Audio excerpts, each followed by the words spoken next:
Why do you zoom in so much? Hey everyone, welcome back to the Unchained Athletics YouTube channel. And if you haven't yet subscribed, hit the button below and get notifications when we post new videos. Thank you for your support. Today we're going to be talking about the steel mace. The steel mace has been growing in popularity over the past couple of years, mostly through Instagram and social media, and seeing people do some cool shit, whatever. I just posted a video last week, me demonstrating some flow. But I want to make this video to kind of educate everyone who is interested in using this tool a little bit about it, where it's from, and how you can use it. So shout out to the pioneers of this tool, like Frankenlegs over in Saskatchewan. You have Leo Savage, who is an on-it trainer. I believe he's in Houston. Don't quote me on that. Anyways, these professionals, oh, and the Steel Mace Gypsy. Gotta get some representation in there too.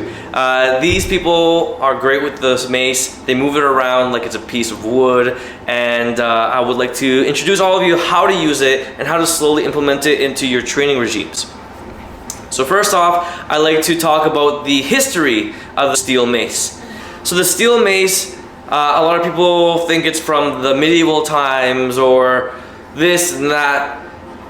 We have to give respect that there was history before Europe. The steel mace actually originates from the ancient Hindu Gada, G-A-D-A. Look it up, you'll find some great history on it. This tool was used for acts of war and worship for the Hindu gods.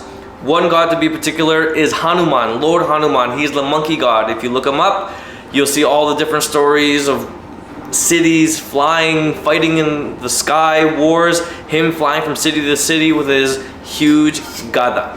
You'll see depictions of it. It's gold, there's diamonds and jewels and whatever in it. Badass. So to make sure that we give recognition and give respect to all the things, all the tools that we're implementing today, and not forgetting where they came from. Alright, so today we're going to be covering probably the coolest move, the most basic move you can learn with the steel mace in regards to its shape and its function, and that's the 360. Okay, so you've probably seen this a whole bunch of times. Hands together, boom, 360, boom, 360. Okay, when I show my clients this, we go through regressions over a series of sessions. I never try to get someone to just do the 360 right off the bat, because it is quite intimidating. So the science, or I would say the physics of the 360 is pretty simple. We're going from a state of tension to a state of relaxation, back into a state of tension, and being able to know when to activate and when to let loose. Let Jesus take the wheel. So I drew some photos here that I'll show you right now. Actually, I'll just explain it to you. So what I want everyone to remember is when you're performing 360, collarbones. Your collarbones are the barriers, the borders of where it is safe to let it fall and where it is safe to pull it over. Let me explain that. So when we're doing a 360, I want you to think as if you're bringing the mace into a funnel. The funnel, again, your collarbones. If I happen to have the steel mace go past my collarbone, I'm gonna lose control of that. It's gonna fall on the floor, okay? So, keep it in between those collarbones and pull it within those collarbones, right? Because if I pull it too late and it's here, I'm gonna do damage on my wrist. I'm probably gonna drop the weight, right? And it's gonna be a big old mess. You're gonna be discouraged and you're not gonna wanna do it again. So, let me explain to you. Again, within the collarbone, within that funnel, pull it within that funnel, back to center. Boom, boom, boom, boom. Even that might be intimidating to some watching this video. So let's break it down step by step.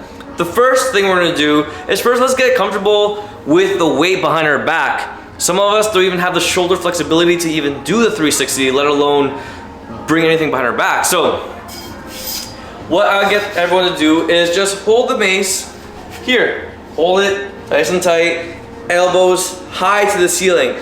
So I work on my shoulder flexibility, and right now my elbows are pointing to the sky. Some of you may not be that loose, okay? So, as you can see, I'm keeping my rib cage down. I corrected that, and aiming my elbows to the sky.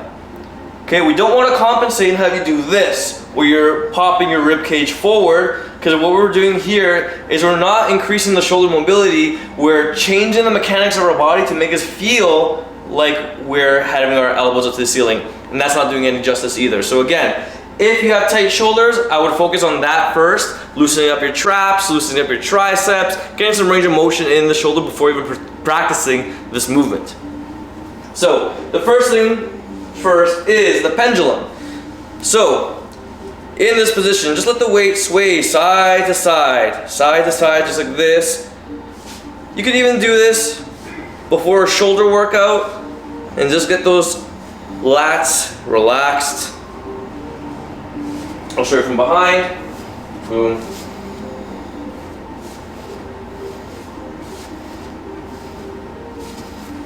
Now that we've established some shoulder flexibility, maybe you're not ready to do a 360 yet. If you can't get your elbows pointed to the ceiling, you have other issues to worry about.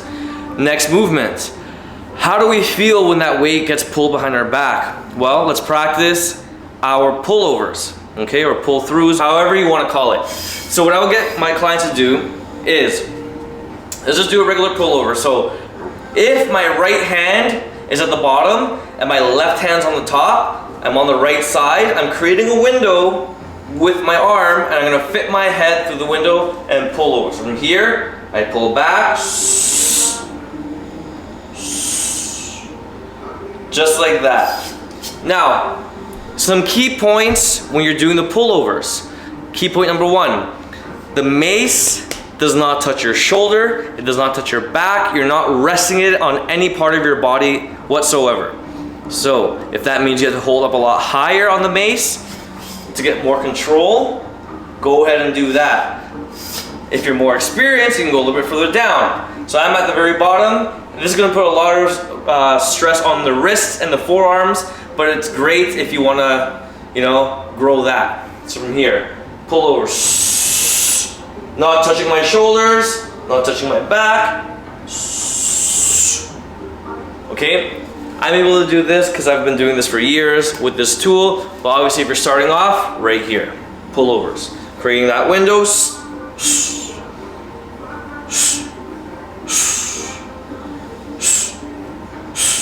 Right? If we go over to the left side, right hand's on top, same idea.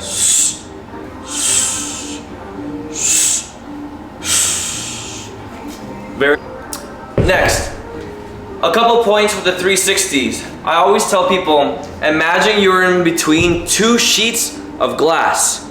Okay? If you're not fully flexible in the shoulders to be able to do a clean 360, right? You're tearing up the glass behind you.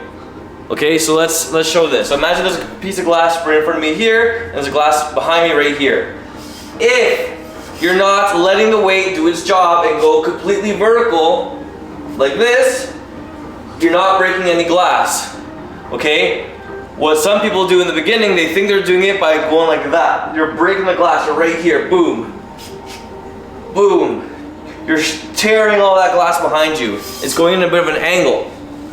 Right? Because once you're starting off, you're gonna be super nervous. You really want to control the weight because you're afraid of it. You need to learn how to let it do its job. Let the weight, let gravity do its job when it's behind your back. So one thing you can do there is basically do half of the 360, do a 180. So from here, from the front, let it go between the shoulder blades and let it swing into a pendulum.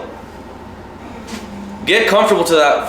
Get comfortable to that weight behind your back, and then once you're ready, you can do a pullover, or you can just rock it over the shoulder. Again, from here, behind the back, you can either crank it over your shoulder, or you can do an actual pullover, just like that. Going the other way, let it swing, and once you're ready, okay, there's plenty of ways of learning how to do it. There's plenty of ways of performing the motion. Everyone has different cues, but I'm giving you the cues that work best for my clientele. Okay? Next, some regressions. Again, the beauty of this tool is that it can get harder for you. If you want to make it harder, go lower, and you can make it easier. Okay, so you can even do a 360 right here. Boom. Right? Have it comfortable, have it ready, you can have more control with it, and then once you get more control, slowly make your way lower. I hope this video helped you out in giving you some sort of intel on the steel mace. If you are interested to see more videos of that, you can follow us on Instagram at Unchained Athletics. And follow us on Instagram, see more content. If you are in Toronto, Ontario, and you want to get some personal training by me or any of our coaches, please hit us up on Instagram as well, or even send us an email, admin@unchainedathletics.ca. And once again, thank you for the support. And if you haven't subscribed yet, hit this button in the middle, and I'll see you guys soon.